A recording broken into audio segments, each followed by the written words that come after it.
విజయ్ మరియు రష్మిక ప్రేమ కథ 2008లో విడుదలైన గీత గోవిందం సినిమా నుండి ప్రారంభమైంది.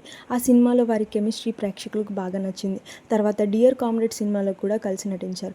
ఆ తర్వాత నుండి వీరిద్దరూ చాలా క్లోజ్ ఫ్రెండ్స్ అయ్యారు. చాలాసార్లు కలిసి వెకేషన్కి వెళ్ళడం, ఈవెంట్స్లో కనిపించడం వల్ల ఫ్యాన్స్ వీరిని వీరోష్ కపుల్ అని పిలవడం ప్రారంభించారు. చాలా సంవత్సరాల ప్రేమ తర్వాత వీరిద్దరూ ఫిబ్రవరి 26, 2026లో రాజస్థాన్లో ఉదయ్పూర్లో పెళ్లి చేసుకున్నారు. ఈ పెళ్లి చాలా ప్రైవేట్గా జరిగింది. కేవలం కొంతమంది కుటుంబ సభ్యులు మరియు దగ్గరి స్నేహితులు మాత్రమే హాజరయ్యారు. వీరి పెళ్లి ట్రెడిషనల్ తెలుగు స్టైల్లో జరిగింది. విజయ్ ట్రెడిషనల్ ధోతీ ధరించగా, రష్మిక ట్రెడిషనల్ బ్రైడల్ సారీలో చాలా అందంగా కనిపించారు. రష్మిక మందన కొడవ కమ్యూనిటీకి చెందింది. కొడవ సెరమనీ అంటే కోర్గ్ ప్రాంతానికి చెందిన సాంప్రదాయ పెళ్లి విధానం. ఈ సెరమనీలో bridal special Kovada style sorry ధరిస్తారు. ఈ పెళ్లిలో జ్యువెలరీయే హైలైట్. ఫ్యామిలీ బ్లెస్సింగ్స్ చాలా ముఖ్యమైన భాగం. ట్రెడిషనల్ రిచువల్స్ సింపుల్గా మరియు ఎలిగెంట్గా జరుగుతాయి. ఇలా విజయ్ సాంప్రదాయం మరియు రష్మిక సాంప్రదాయం రెండింటిని గౌరవిస్తూ పెళ్లి చేశారు.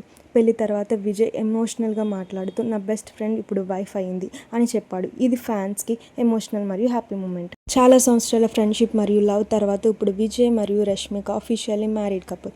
ఫ్యాన్స్ అందరూ ఈ కపుల్కి హ్యాపీ మ్యారీడ్ లైఫ్ చెప్పండి.